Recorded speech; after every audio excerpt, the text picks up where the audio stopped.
तो इसको फिर से एक बार रिपीट कर देते हैं कि repetition allowed and when repetition is not allowed। एक 3 डिजिट नंबर फॉर्म करना है आपको। ये आपका यूनिट प्लेस है, ये आपका टेंस प्लेस है, ये आपका 100 प्लेस है। यूनिट प्लेस के लिए कितने ऑप्शन है? 5। टेंस के लिए कितने? 5। और 100 के लिए कितने आपके पास? ये 5 ऑप्शन है। ये भी आपका जब रेपिटेशन आउट नहीं होगा तो यूनिट प्लेस, टेंस प्लेस और 100 प्लेस है। तो ये आपके पास ये सिचुएशन आ गई 3 इंटू 4 इंटू 5। टेक्स्ट आ जाते हैं कि how many numbers are there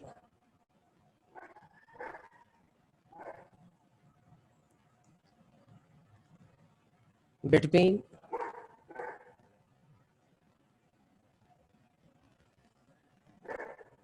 99 and 1000 having 7 in units place।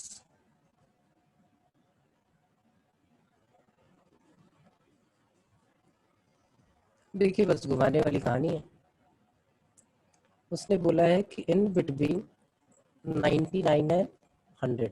इसका मतलब क्या हो रहा है कि 100 टू 999 बात हो रही है।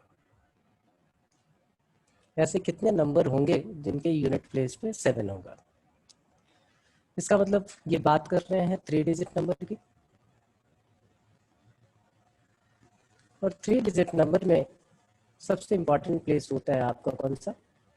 100 प्लेस। टेंस ये यूनिट। इंपॉर्टेंट कहने की क्या मीनिंग है? ये आप बता सकते हो ये 2 डिजिट नंबर है या 3 डिजिट नंबर है? 0 2 3 कौन बताएगा? ये 2 डिजिट नंबर या 3 डिजिट नंबर?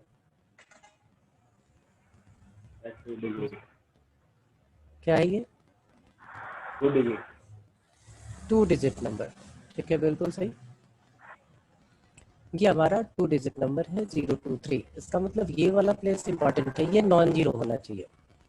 और हमारे नंबर सिस्टम में अब कितने नंबर होते हैं उसने दिया नहीं कि किसको यूज करना है, तो आप किसको यूज करोगे? ये 10 नंबर्स होते हैं, 0 1 2 3 4 and so on up to 9। Total 10 numbers use करते हैं, इसलिए अब आप अपने नंबर सिस्टम को क्या बोलते हो? That is called decimal number system, because we are using 10 numbers in our system. तो सबसे पहले हम इसकी बात करेंगे। उसने क्या बोला कि 7 at unit place. Unit place पे आपके पास 7 होना चाहिए। तो अब बात आती है क्या टेंस प्लेस पे ये नंबर एक्सेप्टेबल है या नहीं? जरा ये बताइए। 107 इस क्वेश्चन के अकॉर्डिंग ये एक्सेप्टेबल है या नहीं है? 107 है, क्योंकि उसकी शर्त सिर्फ इतनी है कि यूनिट प्लेस पे 7 होना चाहिए। आपसे पूछा जाए 177 एक्सेप्टेबल है कि नहीं? बिल्कुल है। तो उसको सिर्फ मतलब यूनिट प्लेस से। अगर आपके पास 777 आ जाएगी, एक्सेप्टेबल है कि नहीं? बिल्कुल एक्सेप्टेबल है, क्योंकि कंडीशन सिर्फ आपने डाली है यूनिट प्लेस के ऊपर। तो यूनिट प्लेस को हम फिक्स कर लेंगे। यूनिट प्लेस पे हमारा क्या आएगा? 7 ही आएगा। तो इसका मतलब इसको 1 वे से हम फिल कर लेंगे।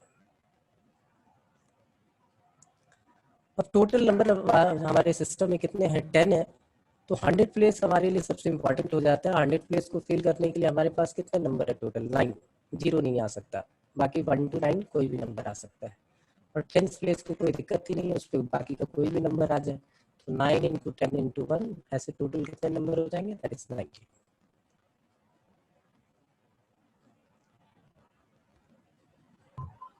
ये तो सर एपी से भी हो जाएगा। बोलो एपी से भी हो जाएगा सर ये। हाँ एपी से, हाँ एपी से भी हो जाएगा, एपी से भी हो जाएगा। ठीक है, ये आप यहाँ से निकाल सकते हैं। चलिए एक और ले लेते हैं हम, इसी में थोड़ा सा चेंज कर रहा हूँ मैं।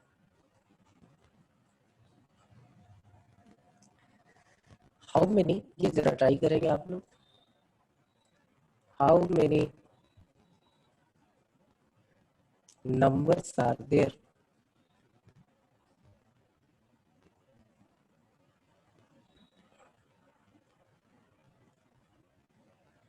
are there between 99 to 1000 having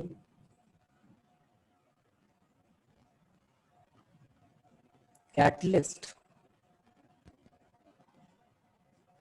one of their digits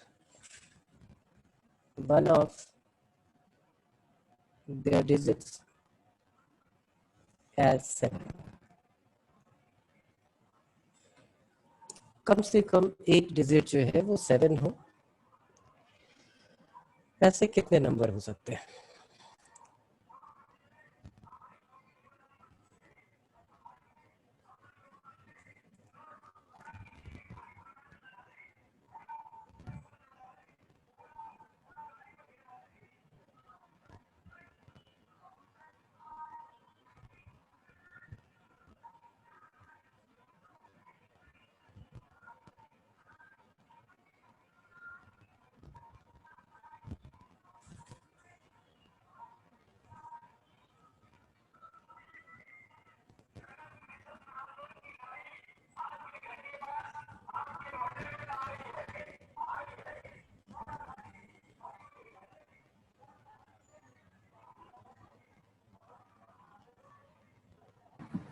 sir 170 कितना?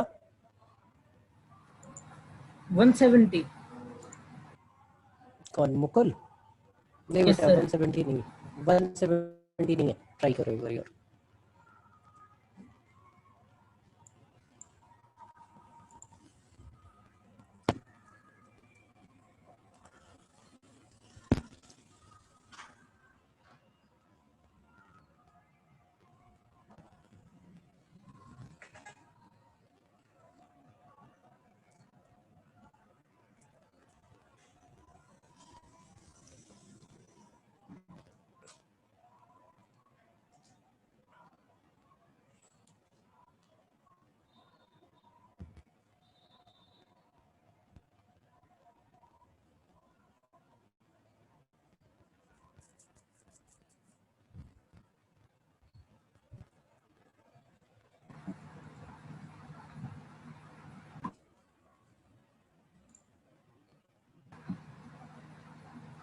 मुकुल?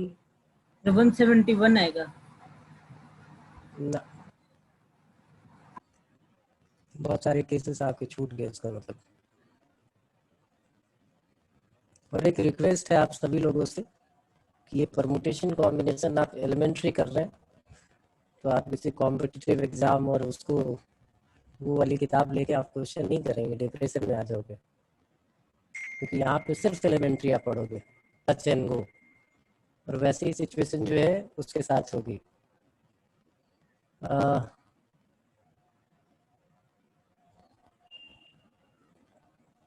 ये भी नहीं है। एक आंसर आया है 280। 280 भी आंसर नहीं है। नमन?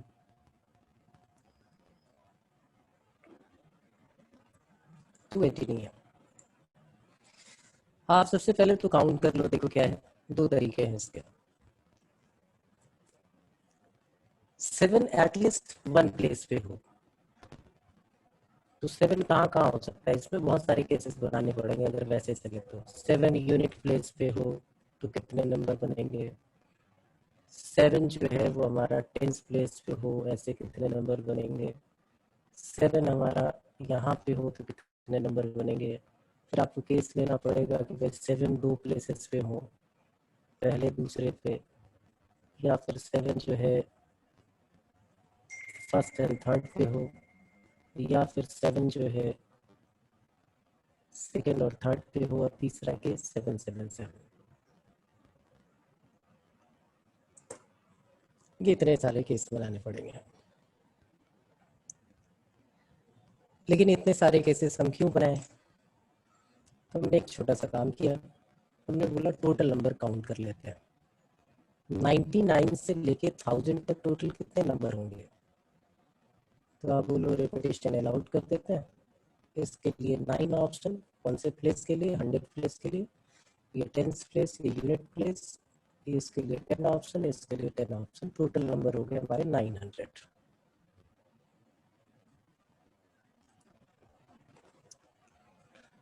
टोटल कितने हो गए 900। कहां से कहां तक 100 से लेके 999 तक।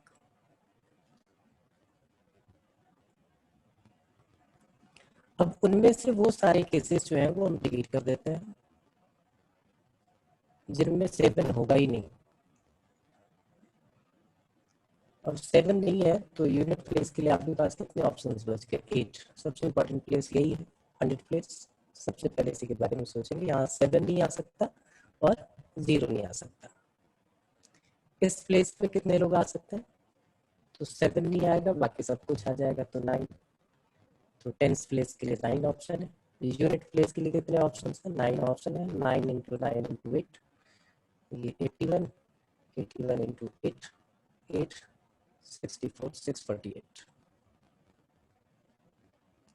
ये हमने सब्ट्रैक्ट कर दिया इसमें से। बाकी केस में कम से कम एक 7 तो होगा ही। ये 2 आ गया, ये 5 आ गया और यहाँ पे 8 माइनस 6 252। 252 ऐसे नंबर होंगे 3 डिजिट जिनमें कम से कम एक 7 होगा। ठीक है, एक क्वेश्चन और, ये भी जरा आप लोग ट्राई करोगे। And how many ways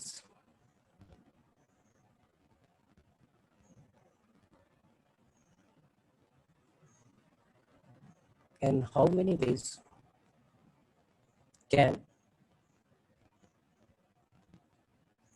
4 different rings be worn in 3 fingers?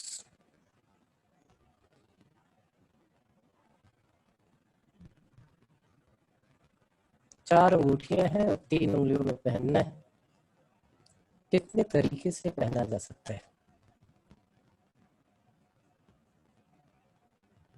4 different rings be worn in 3 fingers। 4 अंगूठियों को 3 उंगलियों में पहनना है। कितने तरीके से हम पहन सकते हैं?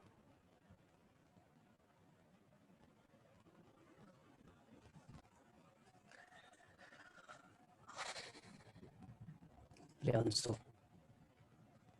अनम्यूट कर बेटा, हो जाएगा। हाँ सर 18 है। हाँ 18 है। 81 18 18 80 18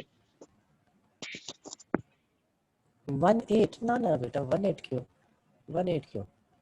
गलत कुछ सोच लिया। उल्टा कर दो तो शायद सही हो जाओगे। 18 का 81 कर दो सही हो जाओगे। लॉजिक सोचो क्या है।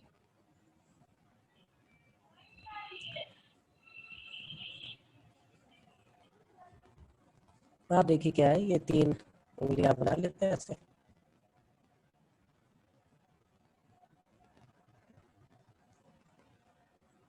ये आपके पास 4 डिफरेंट रिंग्स रखे हुए, डिफरेंट है।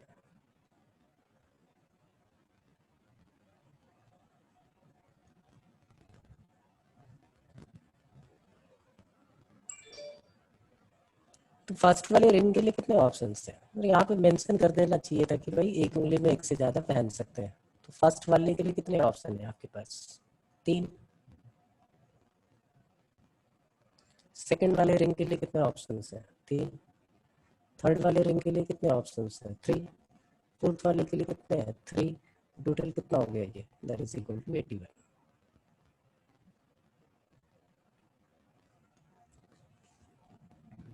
अब एक मिसकॉन्सेप्शन, आप बोलो सर जी उल्टा चलो।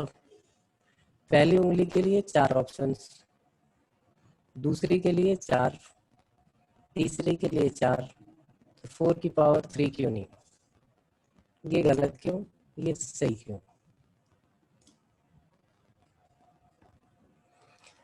जब भी ऐसी चीजें आए तो आप मूवमेंट देखोगे किसका होगा।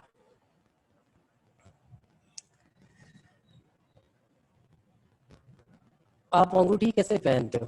रिंग ऐसे लाते हो और उंगली के पास लेके आते हो। उंगली जो है वो रिंग के पास नहीं जाती, रिंग उठाते हो और उंगली में पहनते हो। तो मूवमेंट किसकी हो रही है? रिंग की। तो आप ऑप्शन रिंग के लिए देखोगे, ना कि आप ऑप्शन जो है वो उसके लिए देखोगे। तो 4x4x4 नहीं हो सकता। इसी क्वेश्चन में थोड़ा सा चेंज कर देना, मैं बोलूँ कि 4 कबूतर हैं, रिंग की जगह कबूतर आ गए, और 3 जो है वो नेस्ट है, या 3 रूम मान लेते हैं क्योंकि एक रूम में एक से ज़्यादा कबूतर आ सकता है। वो चारों कबूतर तीनों रूम में कैसे रह सकते हैं? तो यहाँ भी कबूतर रूम के पास जाएगा, रूम उड़ के कबूतर के पास थोड़ी आएगा। तो वहाँ पे भी अगर ये क्वेश्चन होता है तो यही लेके आते हैं हम, दैट इज 3 × 3 × 3 × 3। समझ में आ रही कहानी? एक और लेते हैं फिर अगले कॉन्सेप्ट की तरफ चलेंगे। मैंने यहाँ पे ये आपने किया होगा मुझे लगता है, 10th में आपको ये सिखाया गया होगा, क्योंकि ये मैथ का भी क्वेश्चन है। और जितने MBA के एग्ज़ाम होते हैं या आगे जो भी कॉम्पिटिटिव एग्ज़ाम दोगे आप ठीक ठाक वाले, उन सब में परमुटेशन कॉम्बिनेशन तो रहेगा ही। ये अलजेब्रा का एवरग्रीन टॉपिक है जो हर जगह आ है। ये ऐसे हमने ये 2 ट्रायंगल जो है बनाए हुए, और आपके पास 3 कलर है, रेड, ग्रीन एंड ब्लैक। ये कितने पार्ट है? टोटल पार्ट है first, second, third and fourth. किसी भी 2 एडजेसेंट रीजन में सेम कलर नहीं होना चाहिए। तो इन तीनों कलर से हम कितने डिफरेंट ट्रायंगल्स, कितने डिफरेंट तरीके से कलर कर सकते हैं। रेस्ट्रिक्शन हमारे पास ये है पेंट करने की कि 2 एडजेसेंट फिगर के कलर सेम नहीं होने चाहिए। तो ये काम कितने तरीके से हो सकता है ये आपको बताता है।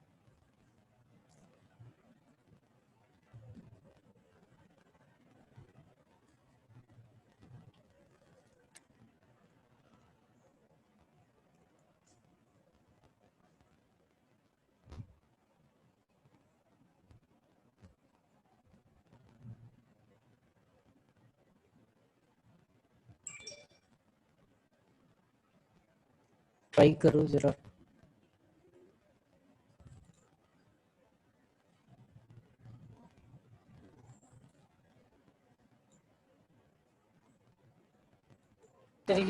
सर ये भी दे रखा है कि कोई कलर एक एरिया में यूज होना चाहिए। मुकुल पहले तो एक चीज बताओ कि मेरी आवाज क्लियर आ रही है आपको? Yes sir. और आप लोगों की आवाज पता नहीं ब्रेक हो के आ रही है। कल से परेशान हूँ, कल भी क्लास के टाइम में, कल तो आया नहीं, नेटवर्क बहुत परेशान रहा। इवनिंग में जैसे तैसे ऐसी क्लास हुई है इसलिए पूछ रहा हूँ। देखिए यहाँ पे अगर आपने सर 81 है। हाँ प्रशांत कुछ बता रहे हो? कितना? सर 81 81 81 21।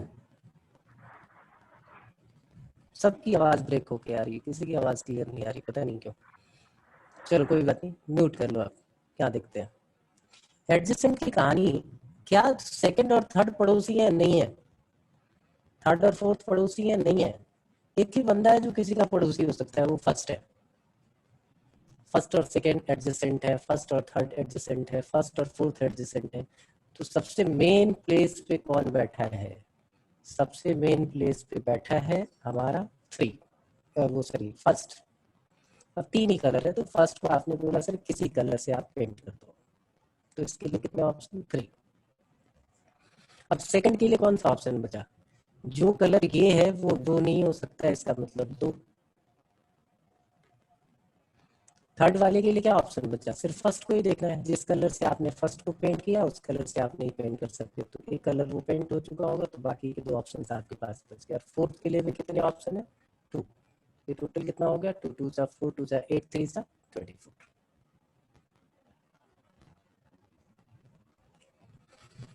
ठीक है, समझ में आ गई बात। कलर करके दिखाऊं क्या, जैसे इसको मैंने कलर कर दिया, सपोज करो रेड से,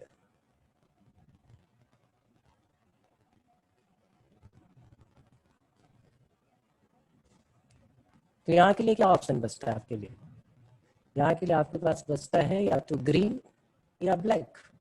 मैंने इसको ब्लैक से कलर कर दिया,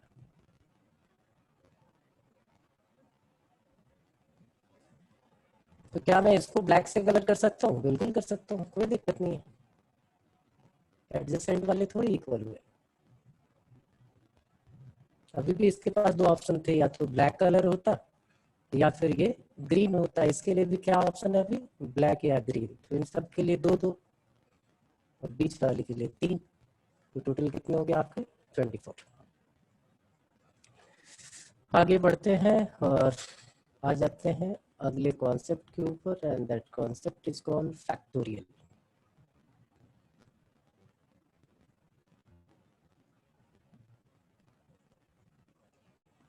फैक्टोरियल की क्या मीनिंग है, ये भी हमारा इंक बचाने का तरीका है।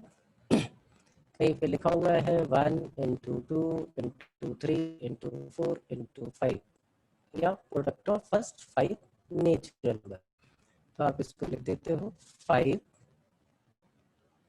और ये ऐसा साइन लगा देते हो, तो इसको बोलते हैं 5 फैक्टोरियल। तो आपको बस ये समझना है कि अगर कहीं ऐसा लिखा हो तो इसकी मीनिंग ये हुई। ये फैक्टोरियल लिखने का है, ये नोट ऑफ एक्सक्लामेशन है जो आप इंग्लिश में यूज करते हो, वही वाला साइन है। तो कंप्यूटर के लिए ये बनाया गया, नहीं तो पहले जो है फैक्टोरियल का साइन ये हुआ करता था, ये एल शेप होता था, उसके अंदर ये 5 लिख देते थे। तो फैक्टोरियल की मीनिंग ये हो गई। अगर मैं आपसे पूछूं अब कि भाई 6 फैक्टोरियल की क्या मीनिंग है, तो आप बोलो 6 से लेके 1 तक जितने नंबर है वो सबको आप मल्टीप्लाई कर दो। 7 फैक्टोरियल की क्या मीनिंग है, तो आप बोलो 7 into 6 into 5 into 4 into 3 into 2 into 1। Factorial की मीनिंग समझ में आ गया आपके। अब यहाँ पे एक छोटी सी बात सीखनी है, अगर आपके पास 7 फैक्टोरियल लिखा था, तो क्या इसको आप 7 into 6 फैक्टोरियल लिख सकते हो, आप बोलो यस सर। ठीक, आपकी मर्जी है, आप बोलो कि नहीं नहीं नहीं नहीं, थोड़े से एक तो मुझे टर्म और चाहिए, 7 into 6 into 5 फैक्टोरियल लिख सकते हो, यस सर। आप बोलो नहीं नहीं नहीं, थोड़ा सा एक तो टर्म और चाहिए मुझे, तो 7 into 6 into 5 into 4 फैक्टोरियल लिख सकते हो, बिल्कुल लिख सकते हो, कोई दिक्कत नहीं। तो फैक्टोरियल को ऐसे हम ब्रेक कर सकते हैं। और इसका उल्टा भी, अगर कहीं लिखा हो 8 फैक्टोरियल इंटू 9, तो अब आप इसको क्या लिख सकते हो, 9 फैक्टोरियल। अगर कहीं लिखा हो 10 फैक्टोरियल इंटू 11, तो आप उसको क्या लिख सकते हो, दैट इज 11 फैक्टोरियल, कोई दिक्कत नहीं। तो जब हम नंबर के साथ डील कर रहे होते हैं तो हमें कभी मैथ्स में बहुत ज़्यादा दिक्कत होती नहीं, क्योंकि नंबर के साथ डील कर रहे हो तो अर्थमेटिक वाला फीलिंग आती है, अर्थमेटिक वाली फीलिंग आती है, न्यूमेरिक वैल्यू आ रही होती है। और जैसे उसको वेरिएबल में लेके आते हैं तो हमें पंगा हो जाता है। मैं आपसे पूछूं कि n फैक्टोरियल क्या, तो n हमारा एक नेचुरल नंबर है, तो आप बोलोगे n into n minus 1 into n minus 2 into n minus 3 into n minus 4 and so on up to 1। कोई दिक्कत नहीं। n फैक्टोरियल वाली कहानी आ गई, ये हो गया हमारा first. The second one,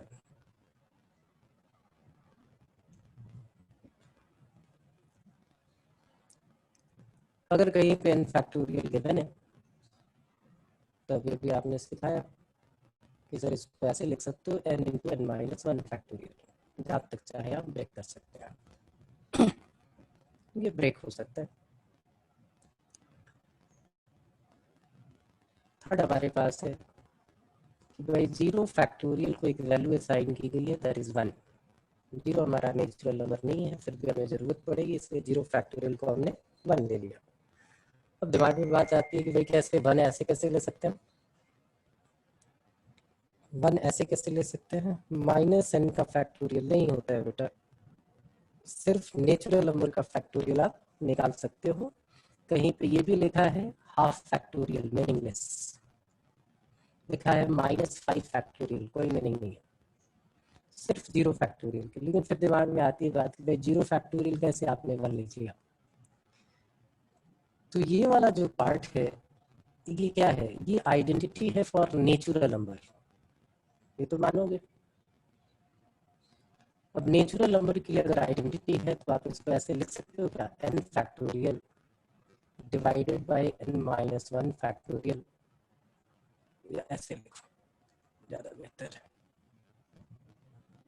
divided by n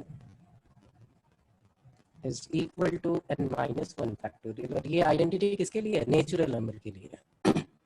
अब यहाँ पे हमने पुट कर दिया n इज इक्वल टू 1, यहाँ क्या आया?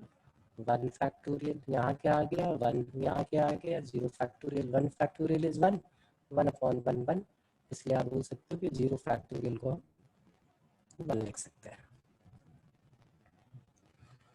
अब बहुत ज़्यादा इस पे डिस्कशन करने की ज़रूरत नहीं, आपको सिर्फ याद रखना है कि 0 फैक्टोरियल जो होगा वो हमारा 1 होगा।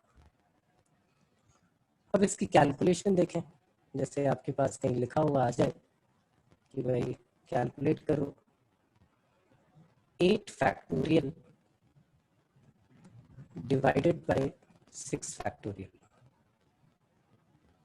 तो आपको देखना है बड़ा कौन, 8 या 6। 8 को आप ब्रेक करोगे क्या लिख सकते हैं? 8 इंटू 7 इंटू 6 फैक्टोरियल। ऐसा नहीं पूरा रहता, पहला तो आप 8 से लेके 1 तक लिखो, यहाँ 6 से लेके 1 तक लिखो, फिर क्रॉस करो, ऐसा नहीं करना। ये यहाँ पे 6 फैक्टोरियल, ये दोनों कट गए और आप बोलो आंसर इज 56। ऐसा कुछ आ जाए आपके पास कि 10 factorial divided bye 7 factorial 3 factorial, बोले सिंप्लीफाई कीजिए इसको। तो आप बोलो 10 है, ये सबसे बड़ा है, सेकंड नंबर पे 7 है, तो 10 को हम 7 तक ले आते हैं, 7 कट जाएगा, कैलकुलेशन आसान रहेगी। तो 10 को हमने लिखा 10 इंटू 9 इंटू 8 इंटू, जहाँ स्टॉप करेंगे वहाँ फैक्टोरियल लगा देंगे, ये 7 factorial divided bye 7 factorial into 3 factorial. 7 factorial cancel हो गए, ये थोड़ा सा हल्का हो गया। 10 इंटू 9 इंटू 8 और 3 फैक्टोरियल को हमने लिख लिया 3 इंटू 2 इंटू 1। 3 से 9 को क्रॉस किया, 3 आ गया, 2 से हमने 8 को क्रॉस किया, 4 आ गया, और ये टोटल कितना आ गया? That is equal to 120। ऐसा कुछ आ जाए कि भाई n factorial divided by n-3 factorial, ये क्या होगा? देखिए n बड़ा या n-3 बड़ा? n बड़ा तो n को ब्रेक करते चलेंगे, n इंटू अगला टर्म क्या होगा? एक कम, जैसे 10 के बाद 9 आता है, 10 के बाद क्या आएगा? n-1, उससे अगली वाली टर्म क्या होगी? n-2, से अगली वाली टर्म क्या होगी? एक और कम, n-3। नहीं, फिर फैक्टोरियल रहने देते हैं, नीचे आपके पास n-3 फैक्टोरियल, ये दोनों कैंसिल आउट हो जाएंगे और ये आपका आंसर आ गया n into n-1 into n-2। ये बात हो गई। तो 0 फैक्टोरियल ये आ गया, और इसके बाद हम आते हैं कि कुछ फैक्टोरियल्स की वैल्यू हमें याद रखनी है।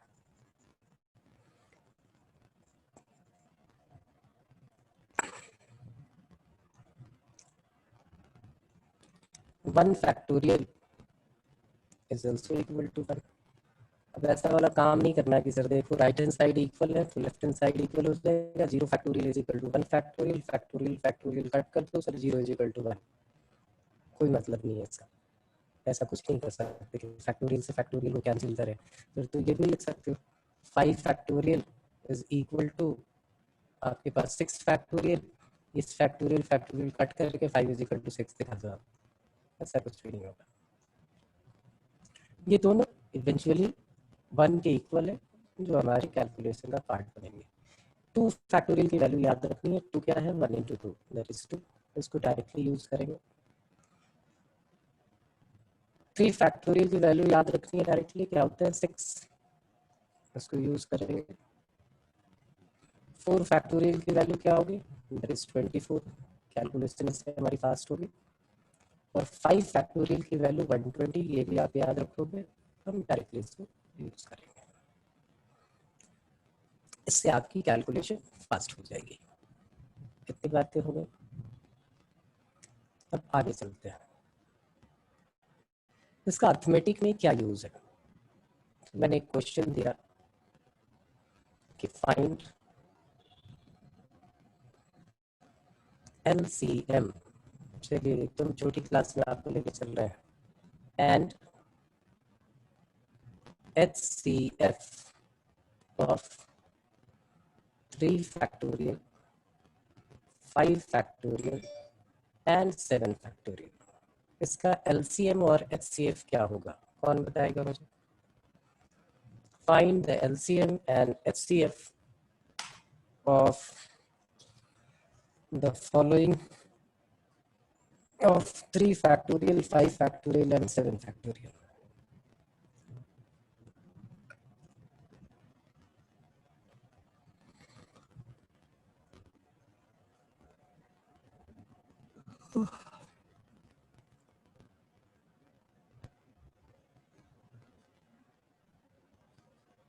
सर HCF तो 3 फैक्टोरियल ही हो जाएगा।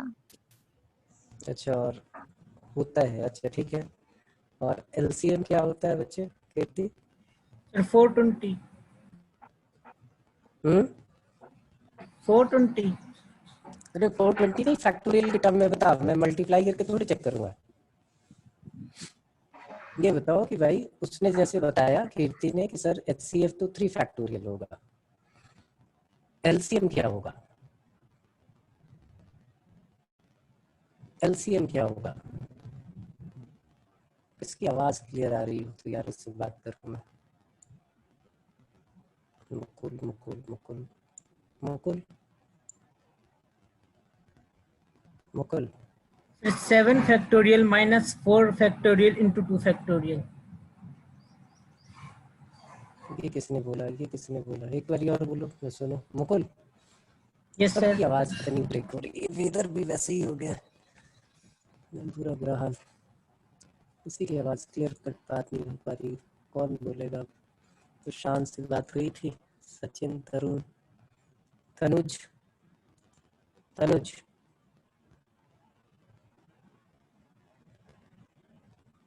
नहीं, सचिन यादव, सचिन गुज्जर, प्रियांशु से बात हुई थी, इसकी भी आवाज ब्रेक हो रही है। प्रशांत, नंदन,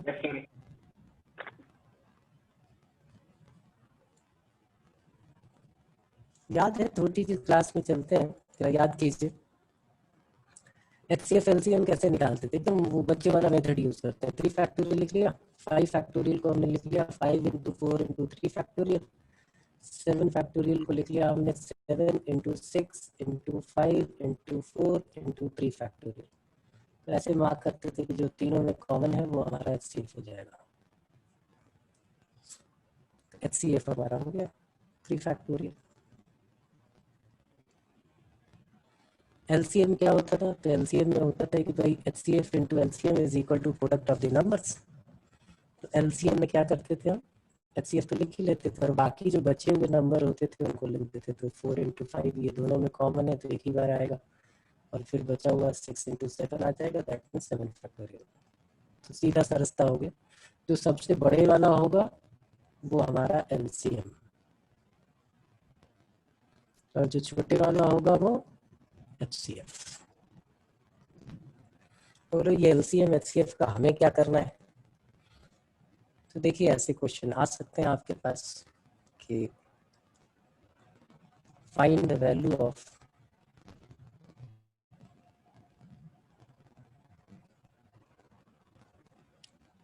2 upon 3 factorial plus 1 upon 4 factorial plus 7 upon 5 factorial, इसकी वैल्यू निकालनी है। तो आपको एलसीएम लेना होगा या एचसीएफ लेना होगा। आप कॉमन क्या निकाल सकते हो, आपका एचसीएफ होता है, आप लोग 3 फैक्टोरियल से कॉमन ले लेंगे। यहाँ 2 यहाँ क्या बच जाएगा 1 अपॉन 4, ये 3 फैक्टोरियल क्यों कॉमन ले पाए, क्योंकि वो एचसीएफ है। और यहाँ पे क्या बच जाएगा 7 अपॉन, नीचे बच जाएगा 5 इंटू 4 मतलब 20। बोलो सर आप ऐड वैड करके आप निकाल लो। ये 1 अपॉन 3 फैक्टोरियल, यहाँ पे आ गया ये 20, ये आ गया 40, ये 5, ये 7, 24 इंटू 5 है 45, ये कितना आ गया 52, 52 अपॉन अगेन 5 फैक्टोरियल। और एलसीएम वाले मेथड से करते सीधा एलसीएम लेते 5 फैक्टोरियल, 3 फैक्टोरियल से डिवाइड करेंगे 4 इंटू 5 20, तो सीधा यहाँ 40 लिखते हैं, यहाँ 5 आता है, यहाँ 7 आता है, और सीधा हमारे पास आ जाता है 52 अपॉन 5 फैक्टोरियल। तो ये कैलकुलेशन करने के लिए आए। अब मैं एक क्वेश्चन दे रहा हूँ और जो फैक्टोरियल बेस्ड है वो निकालना है। Find the value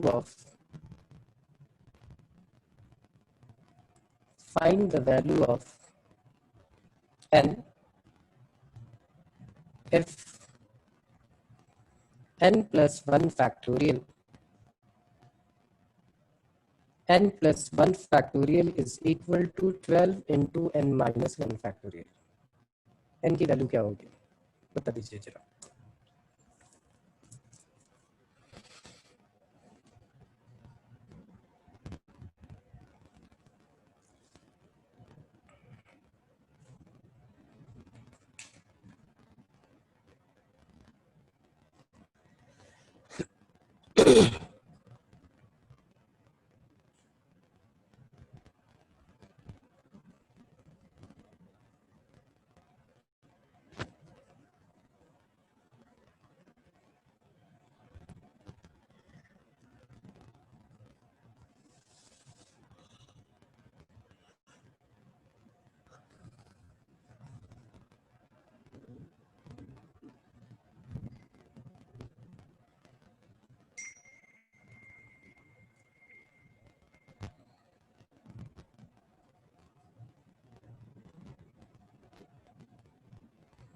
n is equal to 3।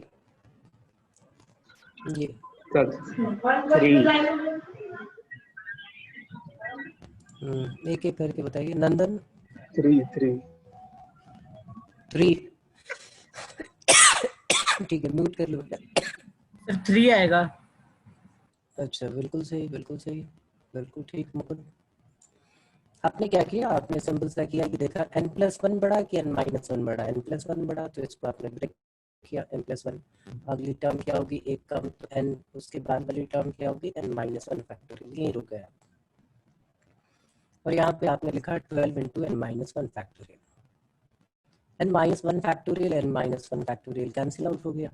अब देखिए यहाँ पे मैं एक काम कर रहा हूँ, क्या ये ठीक है क्या गलत है। मैंने इसको लिख लिया 4 इंटू 3 और यहाँ पे लिख दिया मैंने n इज इक्वल टू 3। लिख सकते हैं कैसे, आपके दिमाग में ये आ रहा होगा कि आपने क्वाड्रेटिक क्यों नहीं यूज़ किया, क्योंकि क्वाड्रेटिक यूज़ करेंगे तो हमारे पास 2 वैल्यूज आएंगे, और 2 वैल्यूज आएंगी, उनमें से एक वैल्यू नेगेटिव होगी और एक वैल्यू पॉजिटिव होगी। n नेगेटिव नहीं हो सकता है, उसको इग्नोर करेंगे। तो जब हमें पता है कि नेचुरल नंबर है और ये 2 कॉन्जिक्यूटिव नंबर है, तो हम इसी को क्या करेंगे, ब्रेक करके परमुटेशन कॉम्बिनेशन या फैक्टोरियल वाले टर्म में ऐसे हम सीधा कंपेयर करके भी निकाल सकते हैं। इस रेस्ट्रिक्शन की वजह से हमारे लिए ये पॉसिबल हुआ, अदरवाइज हम ऐसे फाइंड आउट नहीं कर सकते थे। एक क्वेश्चन और देख लें कि if 1/8 factorial plus 1/9 factorial is equal to x upon 10 factorial, then find x। x की वैल्यू क्या होगी वो निकालनी है। then find x, what is the value of x? x निकालना है आपको।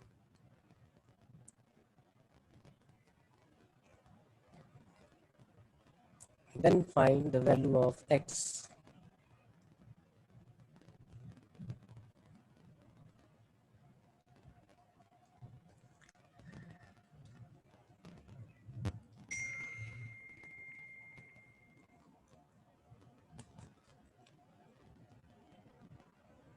सर 100।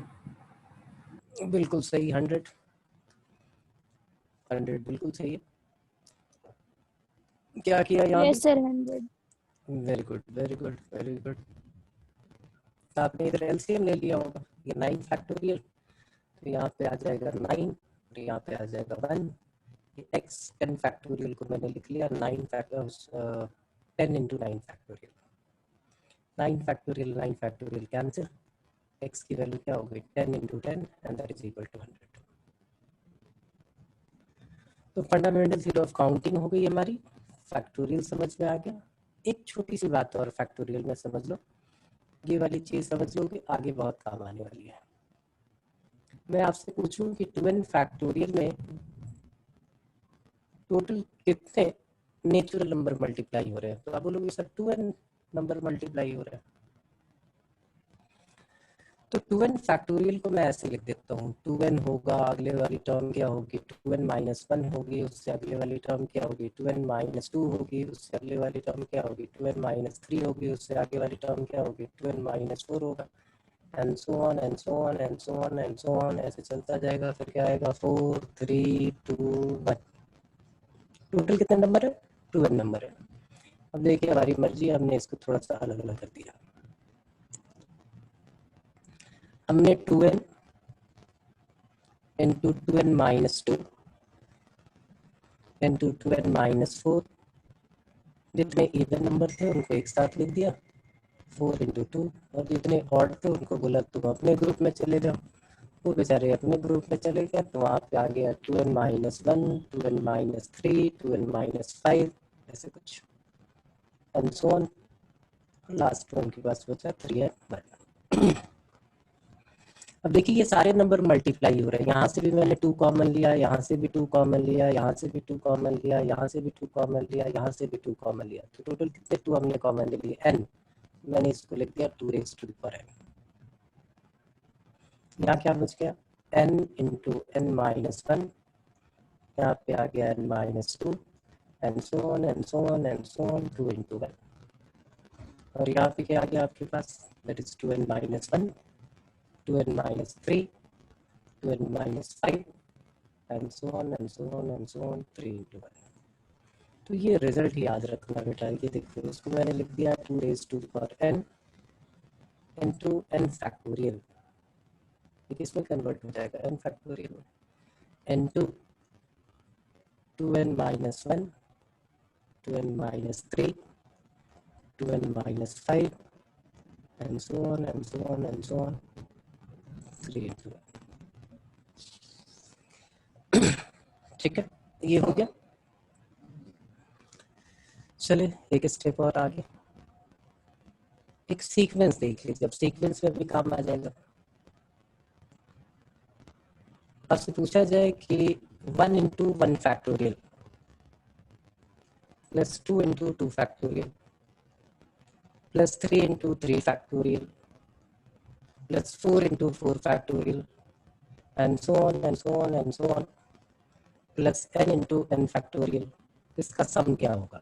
सीक्वेंस एंड सीरीज आपने की है। अब देखो मैथ्स का क्या होता है, इधर का मसाला उठा के उधर मिला दो, सीक्वेंस भी हो गई, परमुटेशन कॉम्बिनेशन भी हो गया, उससे रिलेटेड फैक्टोरियल भी हो गया, तो सारी चीजें एक साथ आ गई, सीक्वेंस का क्वेश्चन बन गया। बोले कैसे सॉल्व करें, ये ना तो एपी है ना ही जीपी है ना ही एचपी है ना कोई सम स्पेशल सीक्वेंस है, करें क्या। तो आपने बोला कि सर एक चीज आपको दिख रही होगी, या तो इसका nth टर्म आप ले लो उसको ब्रेक करो, या आप ऐसा कर लो 1 को लिख दो 2 minus 1 और into 1 फैक्टोरियल लिख दो, 2 को लिख लो 3 minus 1 into 2 फैक्टोरियल लिख दो, 3 को लिख दो आप 4 minus 1 into 3 फैक्टोरियल लिख दो, 4 को लिख दो आप 5 minus 1 into 4 फैक्टोरियल लिख दो, and so on and so on। n को लिख दो आप n plus 1 minus 1 into n factorial. बोलो इसका क्या फायदा, आप ऐसा क्यों कर रहे हो। देखिए 1 फैक्टोरियल into 2, 2 फैक्टोरियल हो गया, यहाँ आया 2 factorial minus 1 factorial. 3 into 2 factorial ये हो गया 3 फैक्टोरियल माइनस 2 फैक्टोरियल। ये देखिए क्या आ गया 4 फैक्टोरियल माइनस 3 फैक्टोरियल। यहाँ क्या आ गया 5 factorial minus 4 factorial and so on. और यहाँ क्या आ गया n plus 1 factorial minus n factorial.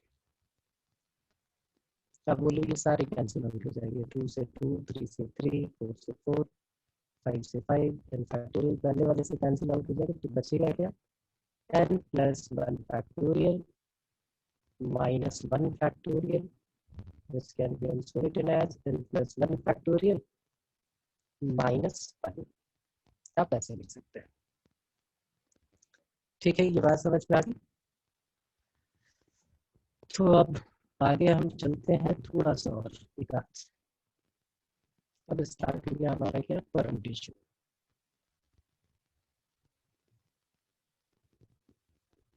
Permutation की मीनिंग आपको बताई थी कि परमुटेशन क्या है, सिलेक्शन एंड अरेंजमेंट बोथ। या इसमें बोला था जिसमें ऑर्डर मैटर करता है वो हमारा परमुटेशन, और जहाँ ऑर्डर मैटर नहीं करता है उसको हम क्या बोलते हैं, that is called the combination. तो परमुटेशन की मीनिंग क्या होगी कि permutation is an arrangement of number of objects in a definite order taken some और ऑल एट ए टाइम, या तो थोड़ा सा या पूरा सब कुछ आप लेते हो उसको आप बोलते हो क्या, that is called the permutation. Permutation के लिए क्या है कि सबसे पहला फार्मूला जो है वो है कि परमुटेशन ऑफ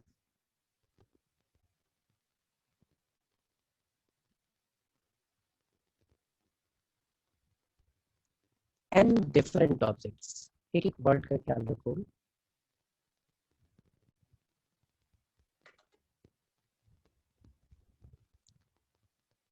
यहाँ पे परमुटेशन ऑफ आर ही कर लेते हैं पूरा क्यों कर, r different permutation of r objects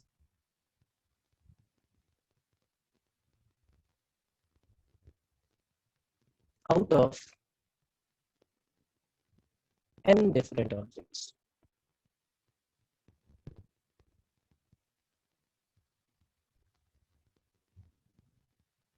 is equal to NPR। बोले ये क्या चक्कर आ गया, ये है क्या बेसिकली, तो NPR is equal to n factorial divided by n minus r factorial। बोले ये भी बात समझ में नहीं आई। मैं क्या करता हूँ, मैं आप क्वेश्चन ले लेता हूँ, मैं आपसे बोलूँ कि भाई एक काम करो, आपके पास 10 पर्सन्स हैं और आपके पास 4 चेयर्स हैं। 10 पर्सन्स को इन 4 चेयर्स पे कितने देर से बिठा सकते हो, तो ये आपने चेयर लगा ली, chair number 1, chair number 2, chair number 3, chair number 4। आपने बोला फंडामेंटल थ्योरी ऑफ काउंटिंग के हिसाब से पहले चेयर के लिए कितने लोग हैं, ऑप्शन हमारे पास 10, एक बैठ गया, तो दूसरे चेयर के लिए कितने ऑप्शन 9, तीसरे चेयर के लिए कितना 8, चौथे चेयर के लिए कितना 7। 10 इंटू 9 इंटू 8 इंटू 7 ये हमारा आंसर होगा। फिर आपको कल ही सिखाया था कि इनके परमुटेशन एंड कॉम्बिनेशन के जो मम्मी पापा है वो कौन से हैं, तो परमुटेशन एंड कॉम्बिनेशन के मम्मी पापा जो है वो है आपके fundamental theory of counting, 10 into 9 into 8 into 7। हमने क्या किया, इसको ऐसे लिखा कि 10 इंटू 9 इंटू 8 इंटू 7 को मैं लिख देता हूँ 10 इंटू 9 इंटू 8 इंटू 7, और इसको मैंने 6 फैक्टोरियल से ऊपर मल्टीप्लाई कर दिया और 6 फैक्टोरियल से नीचे मल्टीप्लाई कर दिया, तो ऊपर वाला हमारा क्या हो गया 10 फैक्टोरियल, नीचे वाला क्या हो गया हमारा 6 फैक्टोरियल। अब इसको हमने लिख दिया 10 factorial divided by 10 minus 4 factorial, 10 factorial divided by 10 minus 4 factorial. Clear है, तो n factorial divided by n minus r factorial, और इसको एक नोटेशन में चेंज करना था, तो total number of object different object 10, और कितने को आपको अरेंज करना था 4 को, तो आप इसको शॉर्ट फॉर्म में 10PR, मतलब इसका मतलब ये एक नोटेशन हमने डेवलप किया कि 10PR का मतलब क्या है कि 10 डिफरेंट ऑब्जेक्ट्स को 4 प्लेसेस पे हमें क्या करना है, अरेंज करना है। ऑब्जेक्ट क्या होने चाहिए, डिफरेंट होने चाहिए, सेम नहीं होने चाहिए। और इसका क्या फायदा कि जब हमें फंडामेंटल थ्योरी ऑफ काउंटिंग आती ही थी तो हम इससे क्यों करें, आपकी मर्जी है।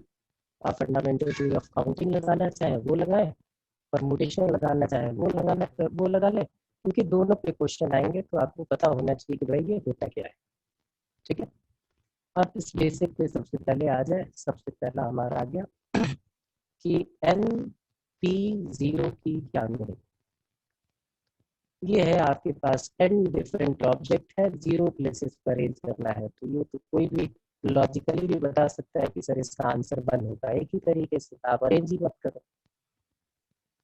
अब बोलो कोई अरेंजमेंट नहीं होगी तो 1 वे से हो सकती है। और फॉर्मूले से अगर निकाले तो क्या होगा, n factorial divided by n minus 0 factorial. तो ये बेसिकली क्या हो गया, n factorial upon n factorial. और ये कितना हो जाता है, दैट इज इक्वल टू, आपको बोले NP1, n ऑब्जेक्ट है, 1 प्लेस इसको अरेंज करना है तो n वे से होगा लॉजिकली। और ऐसे लिखे तो क्या होगा, n factorial divided by n minus 1 factorial. n minus 1 factorial, n को हमने ब्रेक किया, n into n minus 1 factorial. नीचे आपके पास n माइनस 1 फैक्टोरियल है, आपने इसको कट कर दिया और हमारे पास ये आ गया n। एक याद रखनी है वैल्यू, NP n माइनस 1, वो क्या होगा, this is equal to n factorial divided by n minus n plus 1 factorial. ये कट ये आपके पास आ गया n फैक्टोरियल। और NPn taken all at a time, n objects को n प्लेसेस पे अरेंज करना है, n माइनस n, ये 0 फैक्टोरियल, मतलब क्या बचा आपके पास n फैक्टोरियल। तो ये 4 वैल्यूज आपको याद रखनी है। मैं क्या बोल रहा हूँ, जैसे आपके पास कहीं लिखा आ जाए 80P0, आप सीधा 1 लिखो, कोई कैलकुलेशन मत करो। आपके पास लिखा आ जाए 78P1, सीधा लिखो 78। आपके पास ये लिखा हुआ आ जाए 50P50, सीधा आंसर लिखो, दैट इज 50 फैक्टोरियल। आपके पास लिखा आ जाए 50P49, दैट इज 50 फैक्टोरियल। तो इस कैलकुलेशन के लिए आपको ये 4 चीजें याद रखनी है।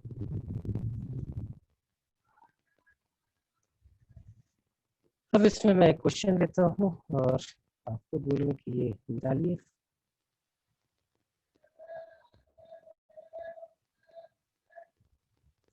Find R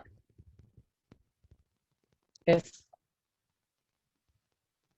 5PR is equal to 2 times of 6PR minus 1। R की वैल्यू क्या होगी, कैलकुलेट करो।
आया किसी का? क्या किया आपने? ये आ गया आपके पास 5 factorial divided by 5 minus r factorial. यहाँ पे क्या लिखा आपने? 2 into 6 factorial divided by 6 minus r plus 1 factorial. ये आ गया 5 factorial divided by 5 minus r factorial. यहाँ आ गया हमारे 6 फैक्टोरियल को लिख दिया 6 इंटू 5 फैक्टोरियल। और यहाँ देखिए क्या आएगा 7 माइनस आर फैक्टोरियल। कौन बड़ा, 7 माइनस आर या 5 माइनस आर? तो 7 माइनस आर, तो आपने यहाँ पे लिख दिया 7 माइनस आर, एक और कम होगा तो क्या हो जाएगा 6 माइनस आर, एक और कम होगा तो क्या हो जाएगा 5 माइनस आर। यहाँ फैक्टोरियल कर दिया, ये इससे कैंसिल, 5 फैक्टोरियल से 5 फैक्टोरियल कैंसिल। यहाँ पे हमने लिखा 7 माइनस आर और यहाँ पे लिखा हमने 6 माइनस आर, ये दो कॉन्जिक्यूटिव नंबर है। और यहाँ पे 12 था तो हमने 4 इंटू 3 लिख दिया, तो सीधा कंपेयर कर लिया 7 minus r is equal to 4, तो आर की वैल्यू क्या आ जाएगी आपके पास, आर इज गेम खत्म। ठीक है, तो परमुटेशन के क्वेश्चन कर लीजिएगा 10 और 3। 10 तो हो ही नहीं सकता बच्चे, आर की वैल्यू आपने जो कैलकुलेट की उसमें 10 आया है। अब देखिए ये मीनिंगफुल चीज है क्या, 5 लोग थे और उसको आप 10 जगह पे बिठा दिया, ये पॉसिबल है?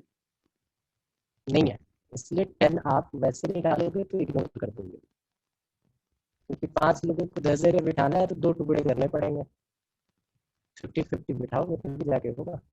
तो जब भी NPR होता है तो आपको ये चीज याद रखनी है कि n is always greater than equal to r या r is always less than equal to n, उससे ज्यादा नहीं हो सकता। यहाँ पे 5 है और 6 है, तो r की वैल्यू 5 से लेस होगी, इससे ऊपर नहीं जा सकती। तो परमुटेशन के क्वेश्चन आप लोग कर लोगे, NCERT या जो भी बुक है यहाँ तक पहुँच जाओगे। कल इससे रिलेटेड थ्योरी और कॉम्बिनेशन आपका कंप्लीट करा दूंगा। ठीक है, कल मिलते हैं सेम टाइम।